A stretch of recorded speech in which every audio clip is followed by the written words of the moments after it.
look the same. Like, what are we talking about, bro? Like, let's keep it all the way real. Okay, so you admitted that you just cheated on me. Yes, because you said you wanted a baby, right? Right. You got a baby, but you can't handle me and the baby, clearly, so... Having the baby is teamwork, so how in the world are you going to blame me for your actions? You know it takes two to tango, right? Yeah, it takes two to tango. To make a baby. You wanted a baby, too. Okay. You wanted a baby, too. But then after 6 weeks... After 6 weeks, man? Really? Yes. You weren't giving me any attention. All the attention was on the baby, who I love, by the way. Okay. But at the same time, like, let's keep it all the way real. Okay. Like, she was showing me the love and the attention that I know I want and need and deserve. Like, come on now. Like, so you want to be the baby, too? You want me to cradle you? You want me to hear you scream and cry in the middle of the night? You want me to change your diaper? Okay. Really? Okay. Okay, no. Let's be real. You want me to give attention to both beings I want, and I just gave birth to your child. Okay. Do you know how long I was in the hospital? So how in the world are you going to blame me for a being that I just pushed out? Are you really serious? I wasn't there. I was getting your parents so that way they could come see the baby as well. And yet you cheated on me after 6 weeks? Really?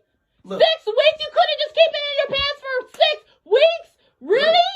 Honestly, I thought you were gonna look the same after the baby. Like, look. What part of the human anatomy of the female body did you thought? I stayed with you. You're right. After all these years, I stayed with you, and you want to know what happened? What happened? After you had the baby, you want to know what happened? What happened? Everything changed, and you was begging for a baby too, wasn't you? Okay, no. Don't you flip this on me. Do not flip this on me. Yes, sir, you were. Yes, sir. you were. It takes two to tango, two people to make a baby. So you the one that made the baby with me. Yeah. Hello, and I have to carry that infant for 9 months. Okay, and you know during the 9 months. What's the difference after I just had the baby? After you just had the baby, you want to know what the difference is? What? You're literally not the same. I didn't get any of the attention that I got. Did you as really your husband. thought? I didn't get any of the attention. I didn't get any of the attention. Why do you think I took my ring off, bruh? I didn't get any of the attention that I was getting from you before this child You're came. dirty and you're low, and I don't like you right now. I don't love you anymore because I don't love you right now because look at how you're acting, bruh. Let's keep it all the way Look how real, you're bruh. acting right now. You're based on my appearance. All these years, and you're saying that you love me for who I am. You accept me for who I am. And yet you're looking at me now. You're physically not attracted to me. I did. Really? Look at what has happened, bro. You want to ruin. She has been giving me much.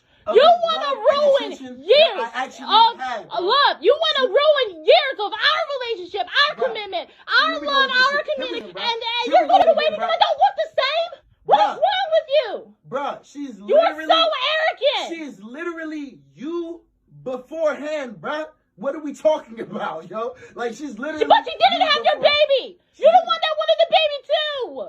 Bruh, you're the one that wanted to have a baby, too. You were the first one that mentioned that you wanted a child and kept nagging and nagging. We talked about this.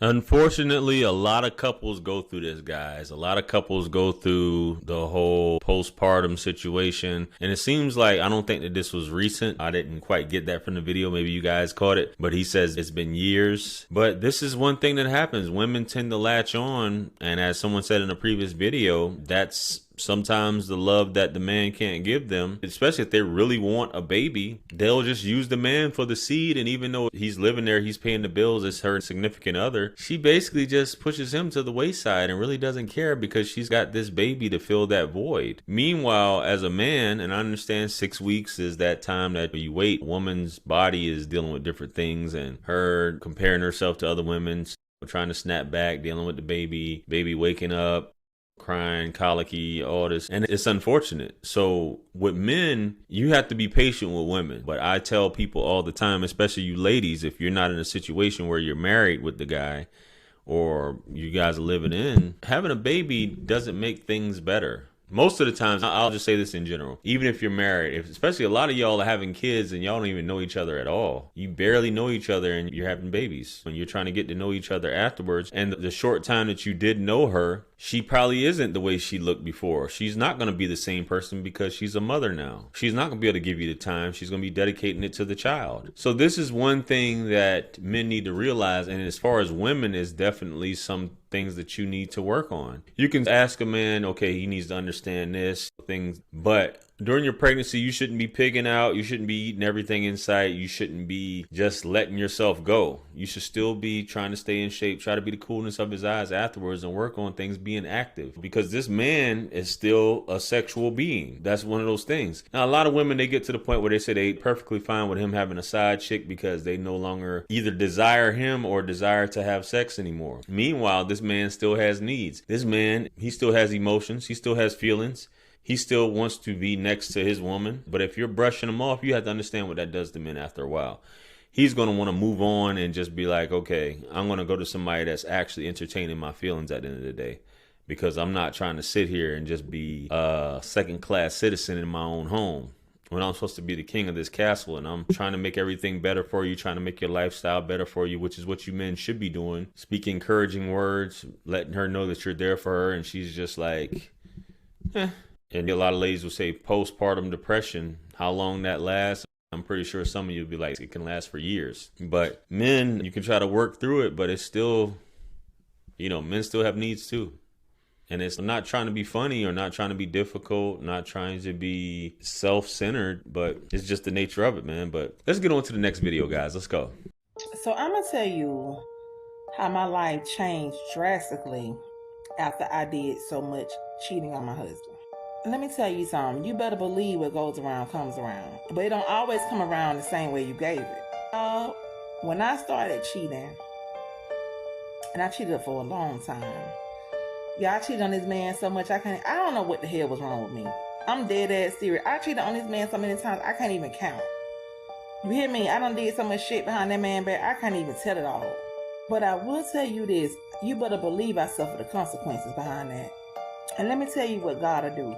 God will sit you down. When you doing wrong, I promise you, you think you getting away with it, that like they say, laugh now, cry later.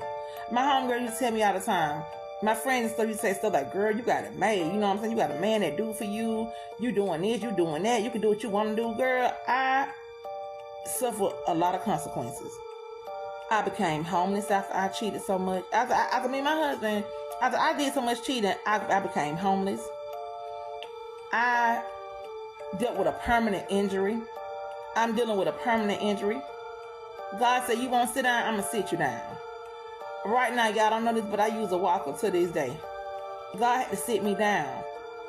I dealt with a lot of issues. I got put out here, put out there. I'm telling you, my life went to shambles after I did so much cheating. I'm going to tell you something. If you doing somebody dirty, you better stop. Because I promise you, you gonna get your ass whooped. Life gonna whoop your ass. I'm telling you right now, life tore my ass up, baby. That's why now I can talk about it, because I'm telling you, if you, men and women, if y'all cheating on y'all mate, y'all spouse, whatever the case, especially if you married, you better stop. Because I'm telling you, the consequences is not going to be pretty. It might not happen today, it might not happen tomorrow, but it's coming. And when it comes, it's going to come big. You hear me? Because nobody would have never told me in a million years that I would have had a permanent disability because of my cheating ways. I'm sorry to say, can't nobody change my mind. That's where it came from. I suffered so many losses because of the things that I was doing. And the biggest loss was the fact that I destroyed my marriage with my kid's father. And, What they say, hindsight is 20/20, but y'all know what y'all be doing when y'all be doing it. And this goes for men too. You can call it luck. Karma is divine legislation, divine justice. These things happen. You can't just continuously do someone dirty and not expect things to happen to you. And that's what people need to realize. People think that they can just treat people however, cheat. You never see, if you look at anyone who's a habitual cheater, their life, something does eventually end up happening. Things happen to them and they wonder why it's happening to them. You're hurting someone may know about it, they'll put up with it because they don't have the strength to move on, or the self-confidence because it's security. And the same thing with the person who cheats. She said that she lost everything. She ended up homeless. She now has to use a walker. She's disabled permanently. And you see things like that happen. And people, no matter what, we have the modern women in the court systems, guys get screwed over and women try to do the most. And they typically end up with, their kids don't want to mess with them. They end up lonely. You can say men are the ones in the nursing homes and stuff like that. No, it's a lot of women who end up lonely. Kids don't want to deal with them. they are having health issues, all these other things, and they end up dying alone, lonely and miserable. And they reflect on, or sometimes they don't reflect. A lot of women don't reflect on their lives and what they did. But as a human being, you should be reflecting. Every action you take has a reaction, right? So you should reflect on the things you do in life, guys. You can't just go around destroying people's lives, hurting people, running amok, and think that everything's just going to work out great for you in the end. It doesn't work like that, guys. So anyway, just my thoughts. Let me know what you guys think about this situation. Like, share, comment, and subscribe. Much blessings and abundance.